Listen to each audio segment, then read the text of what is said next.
YouTube family, welcome to my channel. आप सभी का हमारे YouTube channel Reema stories of world में स्वागत है। उम्मीद करते हैं आप सभी बढ़िया होंगे।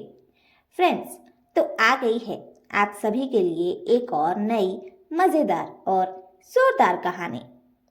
तो कहानी शुरू करने से पहले अगर आपने हमारे चैनल को सब्सक्राइब नहीं किया है तो अभी कर ले और बेल आइकन दबाना बिल्कुल भी ना भूलें, ताकि हमारे हर न्यू वीडियो की नोटिफिकेशन आपके पास सबसे पहले पहुंचे।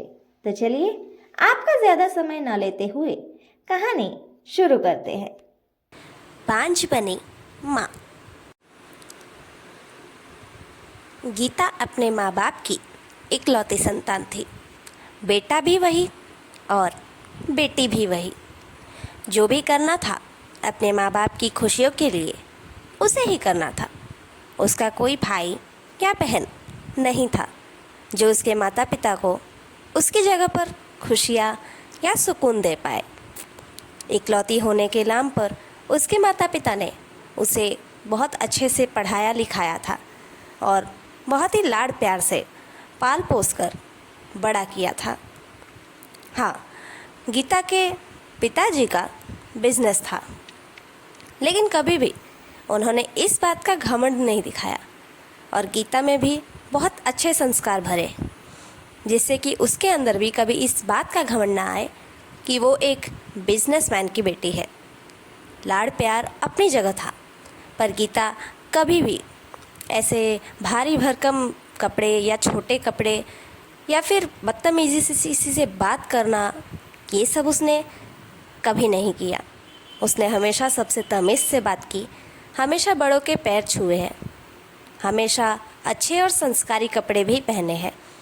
कोई ये कह नहीं सकता था कि गीता बेसंस्कारी है या फिर उसने किसी के साथ कोई बदतमीज़ी की है। किसी की हिम्मत ही नहीं थी कि गीता के खिलाफ एक शब्द बोले, क्योंकि पूरा शहर जानता था कि गीता कैसी है। सब कहते थे कि गीता का नसीब तो बहुत अच्छा है, उसे ऐसे माँ बाप मिले हैं जो बड़े घर के तो हैं पर उनके अंदर घमंड बिल्कुल नहीं। और गीता भी कितनी प्यारी है जो उसने आज तक कभी किसी के मुंह पर ये भी नहीं कहा कि मेरा बाप बिजनेसमैन है। हमेशा एकदम साधारण जीवन जिया है उन लोगों ने, एकदम प्यार भरी ज़िंदगी काटी है।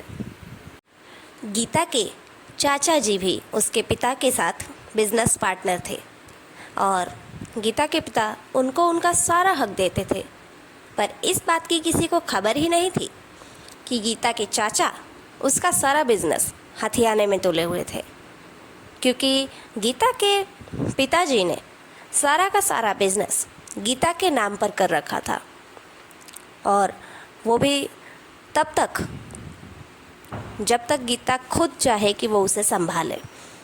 और गीता कभी नहीं चाहती थी कि उसका बिजनेस कोई और संभाले।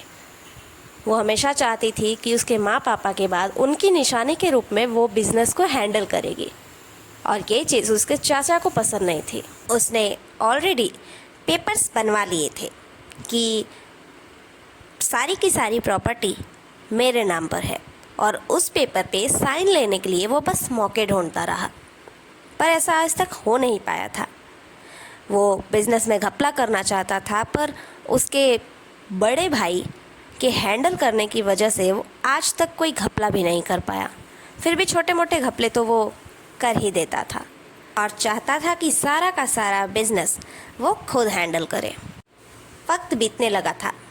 गीता की एक अच्छे से परिवार में उसके माता पिता शादी कर देते हैं। वो परिवार भी बिल्कुल इनके जैसा ही था। बड़ा घर था, पर बहुत ही संस्कारी लोग थे, बिना घमंड वाले लोग थे, एकदम सीधा जीवन बिताने वाले लोग थे। गीता की शादी के बाद कोई नहीं था जो उसके माता पिता को संभाले। उसके चाचा चाची भी बस दिखावा ही करते थे। उसी बीच गीता की विदाई के गम में उसके पिताजी बहुत उदास थे, तो गीता का चाचा उन्हें लेकर एक बार में गया और उन्हें किसी भी तरह से बातों में उलझाकर उसने शराब पिला दी। और नशे में आने के बाद झूठ मूठ का बहाना करके उन पेपर्स पे उसने साइन ले लिए, जिसमें सारी की सारी प्रॉपर्टी उसके नाम पर थी। इसके बाद अगली सुबह होते ही उसके चाचा चाची ने गीता के माता पिता को घर से निकाल दिया था। अब ये दोनों बेसहारा हो गए। आखिर जाए तो जाए कहाँ। अभी अभी कुछ ही दिन पहले तो गीता की शादी हुई थी। बेटी के ससुराल जाकर रहना तो बिल्कुल अच्छा नहीं है। गीता के पिताजी के पास कुछ पैसे थे जो कि उन्होंने इमरजेंसी के लिए हमेशा अपने पास रखा था, उनके एक सीक्रेट जेब में। वो पैसे लिए और उन्होंने जाकर एक घर भाड़े का लिया और कुछ नाश्ता पानी आया। उसके बाद वो अपने लिए नौकरी ढूंढने लगे। तभी बीच सड़क पर वो अपनी बेटी से टकरा जाते हैं। गीता ने उनसे बहुत पूछा पर वो नहीं बता रहे थे। उसके बाद उसने अपनी कसम दी और पूछा कि पिताजी बताइए क्या हुआ है। उसके बाद उन्हें बताना पड़ा। तभी के तभी गीता अपने घर जाती है, यानी अपने मायके जाती है अपने पिता को लेकर। और वहाँ जाने के बाद अपने चाचा चाची से बात करती है, उन्हें समझाती है, पर वो लोग गीता को भी धक्के मारकर घर से निकालने लगते हैं। तभी अचानक गीता के फ़ोन पर एक कॉल आया जो डॉक्टर का कॉल था। दरअसल गीता अपना चेकअप करवाने के लिए डॉक्टर के पास से ही लौट रही थी। तभी डॉक्टर ने उसे बताया कि गीता कभी माँ नहीं बन सकती।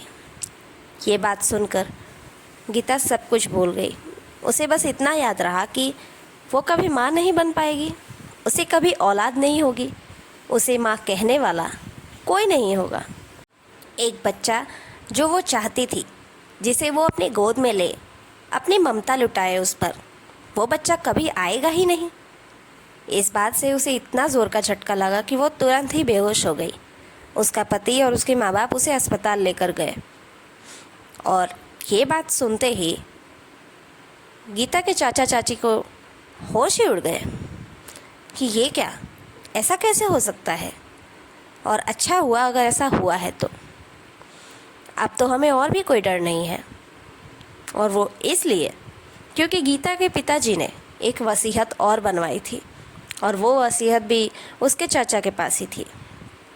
एक्चुअली इसकी असली ओरिजिन कॉपी वकील के पास भी थी और अगर कभी भी गीता के चाचा चाची कुछ गलत करना चाहते तो उस वसीयत के दौरान वो कर ही नहीं पाते।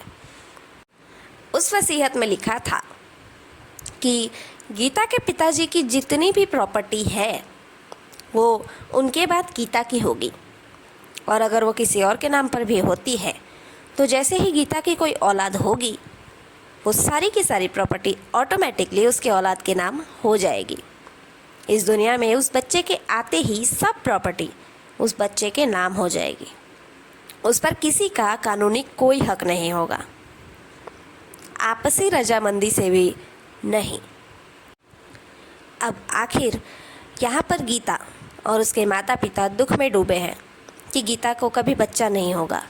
एक तरफ उसके माता पिता की सारी ज़मीन, घर, बिजनेस सब कुछ छीन चुका है और अब कोई उम्मीद ही नहीं बची कि वो बिज़नेस कभी वापस हाथ में आएगा। और वहाँ उसके चाचा चाची खुशियों में जश्न मना रहे हैं कि उन्हें अब किसी का कोई डर नहीं है। आखिर कहानी में आगे क्या होता है ये देखने के लिए बने रहिए हमारे साथ और कहानी का पार्ट 2 जल्दी आएगा आप सभी के बीच। तो फ्रेंड्स, ये थी हमारी आज की कहानी। आप सभी को कहानी कैसी लगी ये कमेंट बॉक्स में ज़रूर बताइए और कहानी अच्छी लगी हो तो ज़्यादा से ज़्यादा शेयर ज़रूर करें। Thank you.